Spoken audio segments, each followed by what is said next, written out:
Masa Orde Lama atau masa demokrasi terpimpin yang dimulai dari 5 Juli 1959 sampai dengan 12 Maret 1967. Dekret Presiden pada tanggal 5 Juli 1959 kemudian menjadi awal pada masa ini, yakni 5 Juli 1959 sampai dengan 11 Maret 1966. Presiden kembali berkedudukan sebagai kepala negara dan kepala pemerintahan sejak berlakunya kembali Undang-Undang 1945 dan jabatan Perdana Menteri sudah tidak berlaku lagi. Berlakunya demokrasi terpimpin ini berawal mula dari demokrasi yang dipimpin oleh hikmat dengan kebijaksanaan dalam permusyawaratan dan perwakilan. Namun, semakin lama justru bergeser menjadi dipimpin oleh presiden atau pemimpin besar revolusi. Itulah sebabnya akhirnya segala sesuatu yang didasarkan kepada kepemimpinan pemerintahan yang dianggap sebagai penguasa pada masa Orde Lama ini, Irian Barat bersatu dalam negara Indonesia melalui perjanjian Trikora. Sebelumnya, dalam perjanjian KMB, Belanda tidak mau menyerahkan wilayah Irian kepada negara Indonesia. Dinamika yang terjadi di masa ini adalah para pemimpin MPR, DPR, BPK, dan MA diberi kedudukan sebagai menteri sehingga ditempatkan sebagai bawahan presiden. Presiden kemudian membubarkan DPR tahun 1960 dan muncul Undang-Undang Nomor 19 tahun 1964 sehingga presiden bisa berhak untuk mencampuri proses peradilan. Pada masa Orde Lama terjadi pemberontakan besar yaitu G30S atau PKI. Baru Indonesia 12 Maret 1967 sampai 21 Mei 1998. Pada masa Orde Baru ini dimulai sejak 11 Maret 1966 sampai 21 Mei 1998. Masa Orde Baru adalah sebutan untuk pemerintahan presidensial Indonesia dengan Soeharto sebagai presidennya. Presiden Soekarno sudah tidak lagi menjadi Presiden Indonesia sejak tahun 1966 yang menandakan berakhirnya masa Orde Lama dan digantikan oleh kekuatan baru yang dikenal dengan sebutan baru di bawah pimpinan Presiden Soeharto. Yang berikut, para menteri pada masa Orde Baru dibentuk dengan 7 kabinet dengan nama Kabinet Pembangunan 1 sampai Pembangunan 7. Namun dalam pelaksanaannya terjadi penyimpangan-penyimpangan fatal bagi bangsa Indonesia seperti pembatasan hak-hak politik rakyat, pemusatan kekuasaan dengan presiden dan korupsi, kolusi dan nepotisme KKN dan di dalam badan pemerintahan. Karena penyimpangan yang sangat berat tersebut, akhirnya kekuasaan Orde Baru berakhir setelah adanya perlawanan rakyat terhadap kekuasaan Soeharto melalui gerakan reformasi. Tepat tanggal 21 Mei 1998, Presiden Soeharto menyatakan mengundurkan diri sebagai Presiden Republik Indonesia selama 30 tahun masa jabatannya. B.J. Habibie yang ketika itu menjabat sebagai Wakil Presiden dilantik sebagai Presiden RI yang ketiga menggantikan Soeharto. Masa jabatan Presiden B.J. Habibie sangat singkat dan berakhir setelah pertanggungjawabannya ditolak oleh Sidang Umum MPR pada tanggal 20 Oktober 1999. Pada masa Orde Baru terjadi integrasi bekas jajahan Portugis di Pulau Timur, yakni menjadi provinsi ke-27 Indonesia bernama Timur Timur. Yang berikut, masa reformasi 21 Mei 1998 sampai sekarang. Masa reformasi terjadi banyak perubahan atau amandemen atas Undang-Undang Dasar 1945 menjadi konstitusi yang bersifat konstitusional.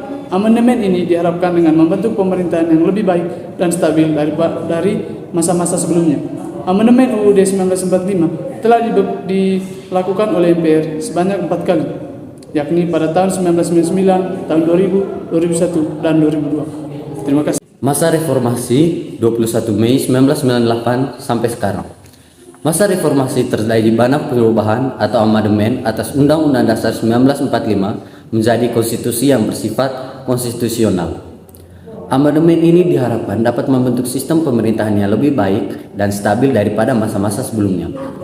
Amandemen Undang-Undang 1945 telah dilakukan oleh MPR sebanyak 4 kali, yakni pada tahun 1999, 2000, 2021, dan 2022. Pemerintahan konstitusional memiliki ciri bahwa konstitusi negara berisi adanya pembatasan kekuasaan pemerintahan maupun eksekutif dan adanya jaminan atas hak asasi manusia dan hak-hak warga negara lainnya. Setelah Soeharto mengundurkan diri sebagai Presiden Indonesia dan mulai memasuki masa reformasi, munculnya kebijakan yang berhubungan dengan kebebasan berpolitik. Sementara adanya kemerdekaan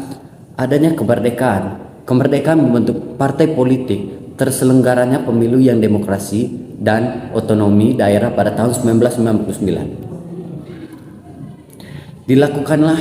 Dilakukannya amandemen atau perubahan pada Undang-Undang Negara Republik Indonesia tahun 1945 pada masa reformasi ini termasuk mengenai penyelenggaraan negara.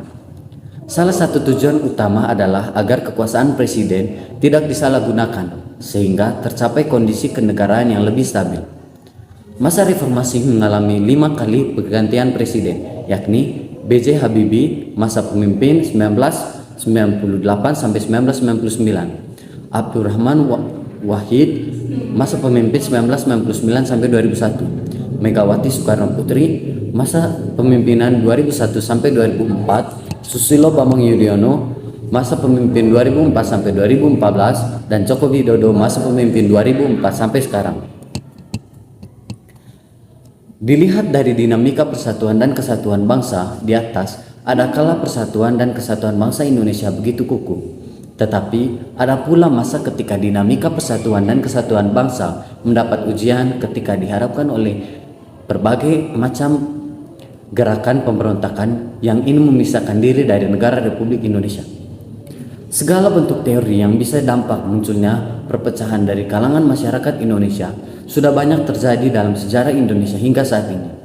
Namun, sebagai generasi bangsa, kita patut bersyukur ancaman atau gangguan tersebut tidak membuat NKRI menjadi lemah, tetapi semakin kukuh perkembangannya hingga sekarang. Perkenalkan, saya Franciscus Silvano Santosadu.